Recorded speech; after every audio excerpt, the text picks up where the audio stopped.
অপুর সংসার। আমরা এখন এসছি অপুর সংসারে।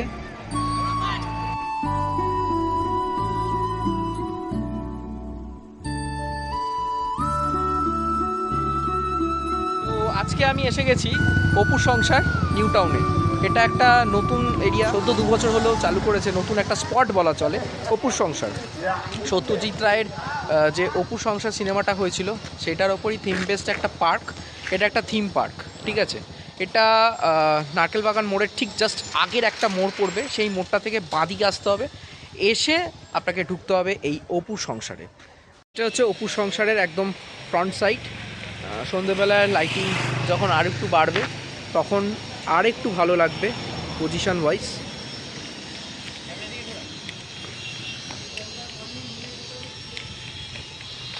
আমার সাথে রয়েছে দেবারুণ। এখন এই অপুর সংসারে লাইট ওপেন হয়েছে, এবার আমরা ঢুকবো অপুর সংসারে। তো অপুর সংসারটা কীরকম কী না তার ডিটেলসটা একটু আপনাদের সাথে শেয়ার করি। তো এই হচ্ছে অপুর সংসার। আমরা ভেতরে ঢুকছি। দিনটা ছিল রবিবার, বছরের শেষ দিন, 31শে ডিসেম্বর। সেদিনকে যখন ঢুকছি দেখলাম যে লোক খুবই কম, কেন এটা একটু ভেতর দিকে, যার জন্য ভিড়ভাড়টা একদমই নেই বলে চলে।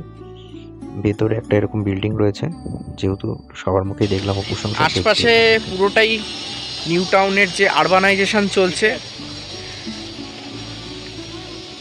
তার মধ্যে এটা চলছে। সো এই যে অপুর সংসার, এখানে ছোট ছোট করে বিভিন্ন মডেল করেছে জাস্ট একটা স্ট্রাকচারের মধ্যে। যদি আমি একটু দেখাই, বিভিন্ন ছোট ছোট স্কাল্পচার্স অপুর সংসারের ভেতরে কি কি রয়েছে সেটা দেখার জন্য এবার আমাদের একটু ঢুকতে হবে ভেতরে। এই হচ্ছে অপুর সংসার।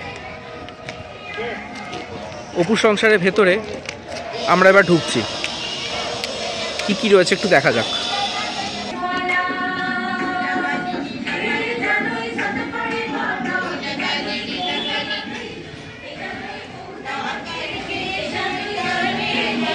এখানে বিভিন্ন ধরনের লোকজনেরা রিহার্সাল করছেন।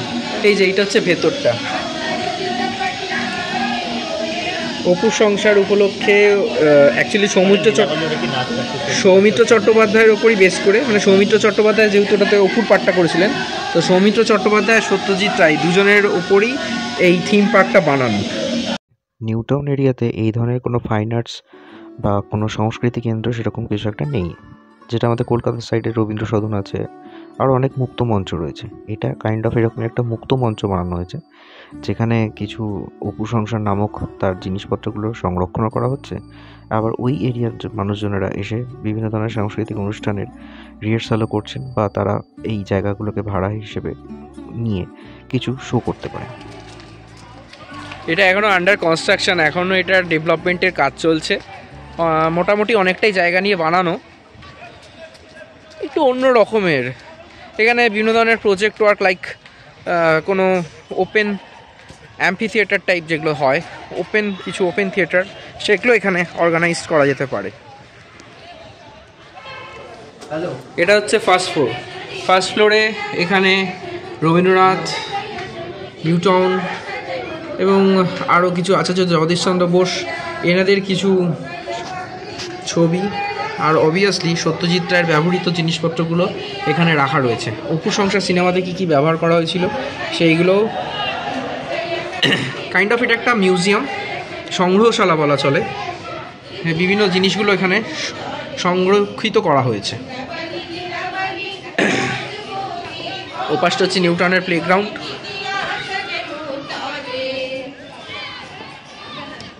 তো নয় করে প্রায় 2 একর জায়গার ওপর এই অপুর সংসার থিম পার্কটা বানানো হয়েছে। ভালোই বানিয়েছে, বেশ একটু অন্যরকম একটা অ্যাম্বিয়েন্স আপনি পাবেন এখানে।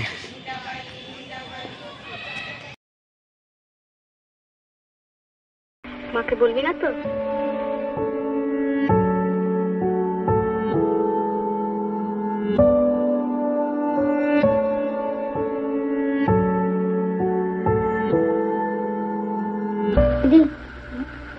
তুই রেলগাড়ি দেখেছিস?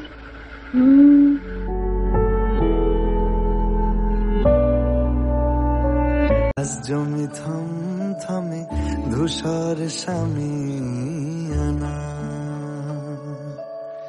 পাশ দিয়ে পথ গেছে দূরের থেকে দূরে।